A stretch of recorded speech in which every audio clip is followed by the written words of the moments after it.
What's up, guys? It's Eventon here. So the first part of this video, probably gonna be coming some channel update stuff, as well as kind of like a very small announcement for what I'm gonna do.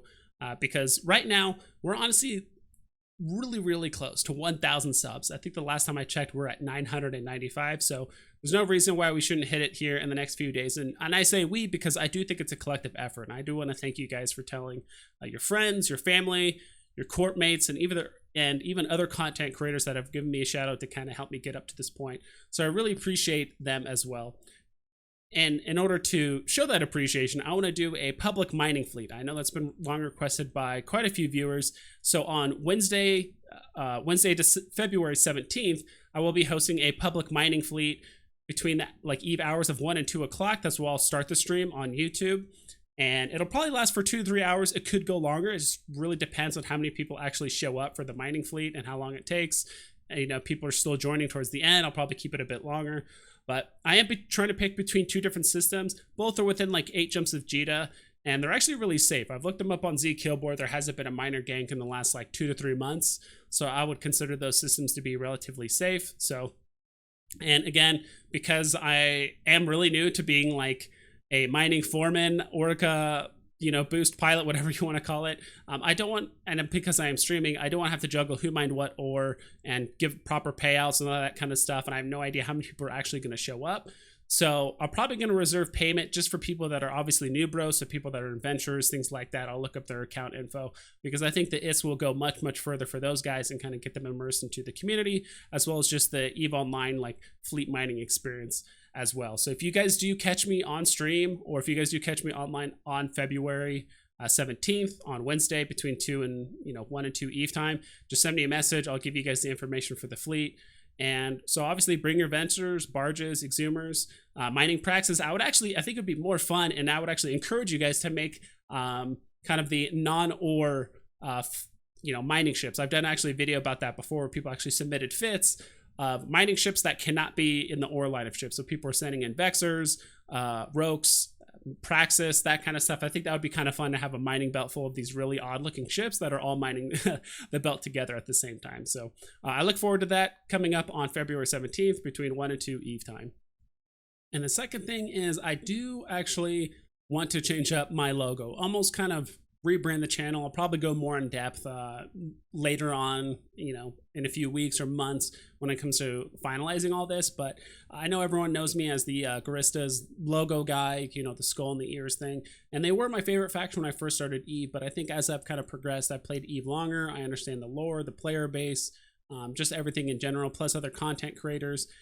There's a reason why other content creators don't have you typically like EVE logos as well as EVE ships, things like that. It's all dealing with CCP because first off, the logo looks very basic, and second reason is mainly for like merchandise and advertising, that kind of stuff. So if later on I did want to make like t-shirts, things like that, I can't put this logo on that shirt, which is how everyone knows me.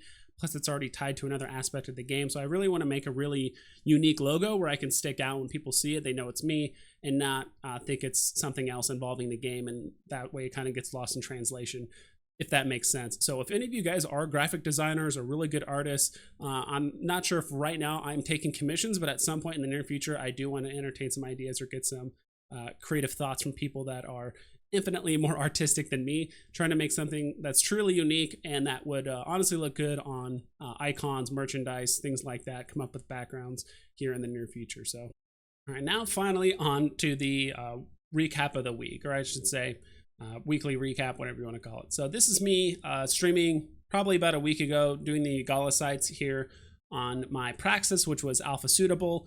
A lot of people actually had a lot of success down in the comments saying they were able to do the sites relatively easily. Some people might have had slightly lower skills and they said it was a bit more difficult, but nonetheless, I'm pretty proud of this fit, especially since that I did get some feedback from people in the comments during the stream. And so we ended up adding a target painter as well as some other things to make the application so much easier for my drones and missiles as well, especially when it came to those annoying little frigates. Here in this next part, after I was kind of bored of those combat sites and actually did max out all of the I guess you can call them the event points on my main account, I wanted to do it on my alt as well, but I wanted to focus more on the exploration aspect. And it was a nice breath of fresh air for the first couple hours. I haven't done exploration in I would say about a month and a half on my alt. And so this was a lot of fun. until, you know, after doing wormhole diving for 2 hours, it did get a bit annoying that it seemed like 80% of the sites that I would scan down were always either like forgotten or unsecured, and those are sites that are not safe. They do have NPCs that will shoot you, so those sites are not considered safe for something like in a Heron, which is what I was flying here. I could use an Astero, but I would love some feedback or some recommendations down in the comments for a ship that can do some of these like lower tier combat sites, but that can still hack, as well as like do the relic and data version. So if you guys have any recommendations on that, put them down below.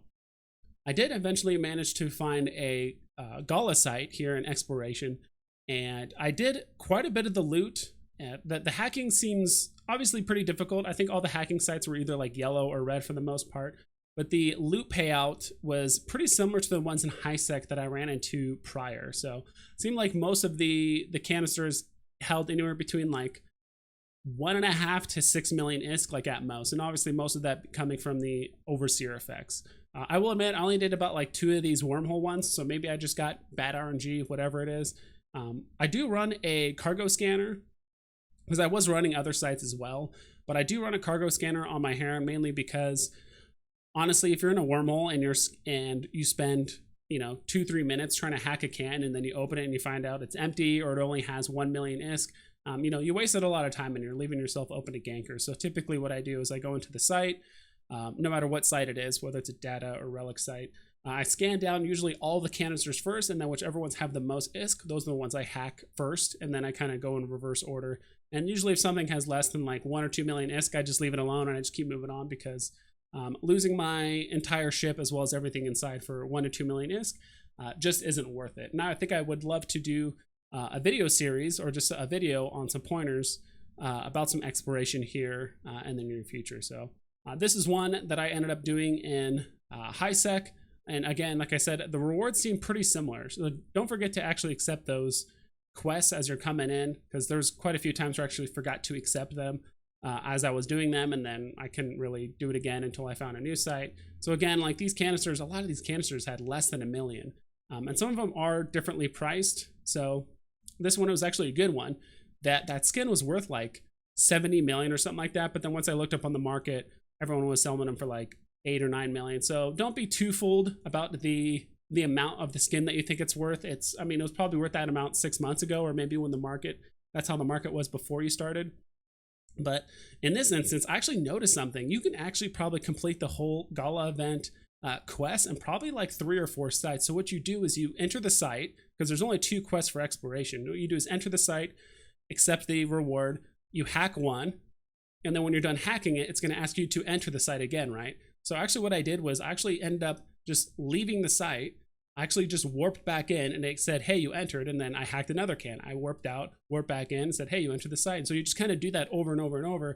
And so typically if a site has like 6 or 7 cans, you can actually get like 90 points off of one site. Of course, that's assuming you do it solo and there's no one else there kind of competing for it, but you can actually warp in and out of the site and just kind of keep renewing on those rewards over and over. This is actually me doing a video of a sleeper site. I think this is like the second time I've ever done a sleeper site. The last time was like 6 or 7 months ago. I was even watching a YouTube video, kind of like a guide on how to do this as I was doing it. I found it in my Heron, but then they told me you need to be in a slightly tankier ship, and so that's what I did. Was I was in my Astero, I hacked these cans, and then once you hack this can, it sounds an alarm. And so you have to hack this little data alarm thingy. In the video, the guy was hacking it, and he was able to lock onto it, and I'm like, why can't I lock onto this? Is this some sort of glitch or something? Until I found out I was actually in a Triglavian site, and usually an Astero can lock on to 6 targets, but because I'm in the Trig site, you know, you can only lock half as many targets. So I thought it was just a glitch or an error, but because I was in the Trig site, you can only lock up to 3 targets. So all I had to do was unlock a target and relock it. And of course, because of that, I didn't, you know, fix the security thing in time, I nearly lose my Astero. I mean, I am in about 50% hole right here. Thank God for the damage control unit.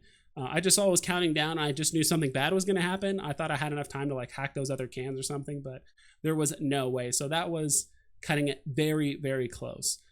So this part right here is actually pretty funny. I just noticed in local, someone actually mentioned that someone bought a probe like the Explorer ship for Minmatar for 890 million ISK. So someone actually bought a probe on accident for 890 times the amount. So I looked it up on the market. I did confirm it. I didn't show it in the video. But I'm sure if you guys log in and check it out yourself, you guys can find it. But I thought this was just kind of a funny tidbit for you guys to find out as well. All right, this next part was after I did a lot of the Gala sites, both exploration as well as combat. I was actually heading back to Jita in a different ship. This one was actually Synesis. And I just saw in Uedama a bunch of people were camping the gates. I figured something was going to happen soon. So I was just waiting it out here. And yeah, sure enough, there's actually one time I actually forgot to record my video, because when I do record, it does actually lag up my game a little bit. So I'd rather not have to constantly play Eve in a laggy state just to make sure I record every single moment. But they actually did end up killing a Praxis earlier, and I actually ninja looted probably about 150 million ISK worth of Republic Fleet shield extenders, some other faction modules and things like that. So that was pretty fun. So I went back and I was like, yeah, I'll just hang out with these guys again. And so here they are. They're just shooting off a ton of fireworks, which actually looks really, really cool. I actually have a lot of fun. I do this very rarely, but occasionally I just do hang out with Uedama.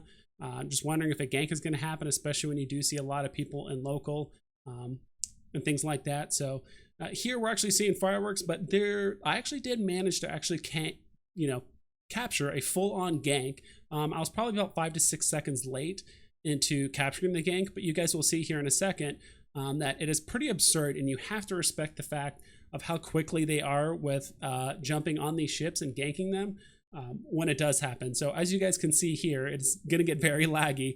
I looked up on Z Killboard, I'll probably link it down in the description. There were 45 ships involved in this gank. I got a little too close to my Synesis. I wanted to get in there and just see what the heck was inside of that freighter. It was nothing lootable by the size of a Synesis, but you can just go in there and just see the sheer amount of just Concord shooting everybody, the amount of lag, the amount of ship and loot that's left behind. And I was super surprised. You guys will watch it here in a little bit. This huge explosion. I actually got a few kill rights because I think people were smart bombing and actually, definitely got tagged by a few of them. But I managed to survive. I double backed and grabbed some of the loot from some of these ships, especially like the catalyst and stuff like that. What was inside the freighter was like these really huge, I think they were like glacial ice or whatever it is. Nothing lootable by Synesis, like I said. But you can tell there are a lot of Concord there. Easily probably over 100 ships there trying to punish these catalysts or these gankers in the area. And as you guys can look right now, there are already T1 haulers all over the place, looting everything. There are already people there salvaging everything. So these people are extremely good at killing a freighter, looting all of the wrecks, reusing those weapons, that ammo, looting and salvaging the wrecks, and basically making it look like, other than Concord flying around, basically making it look like nothing happened, 2 to 3 minutes prior. So I went through here, I was looting everything, and the best loot I actually found was this stray this Imicus that got just really unfortunate. It got caught in the fray. And I got really lucky because I looked inside it and it actually had a Sisters Core probe launcher. So that's, a nice free 25 million ISK or so. So as you guys can see here, I ended up getting a little bit too far away from it, but I look inside, I see there's a Sisters probe. There's like a core scanner, and I managed to loot that and dock up as quick as I could. So typically whenever I do see something this expensive and there's a lot of other ships around looking to obviously lock onto you and kill you, I like to align to my destination first, make sure I get that forward momentum. I loot it, and then I'm able to instantly click dock as soon as I can. So I actually managed to get away, and all in all, I think the loot was only about like 30 million or so. You guys will be able to see in the cargo here, but you guys can just see the sheer insanity. And a lot of the people that think you guys can survive high sec ganks, there is no way. If you guys are putting shield boosters on your orcas, obviously you can't put them on freighters and things like that. I mean, that whole gank happened in less than like 25 seconds.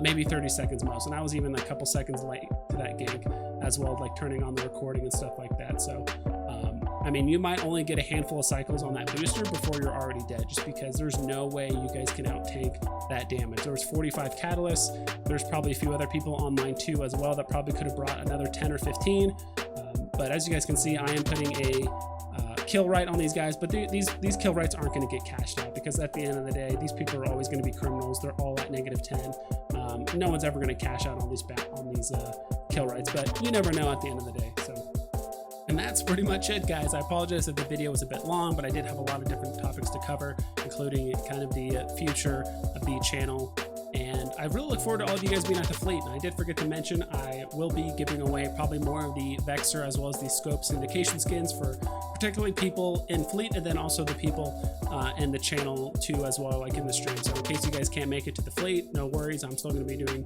giveaways on YouTube as well, including the Glacial Drift skins. I remember stocking up on probably like 6 billion worth of those Glacial Drift skins from all different types of ships, so I will be giving some of those away as well. So I look forward to you guys being there, and of course, you fly safe.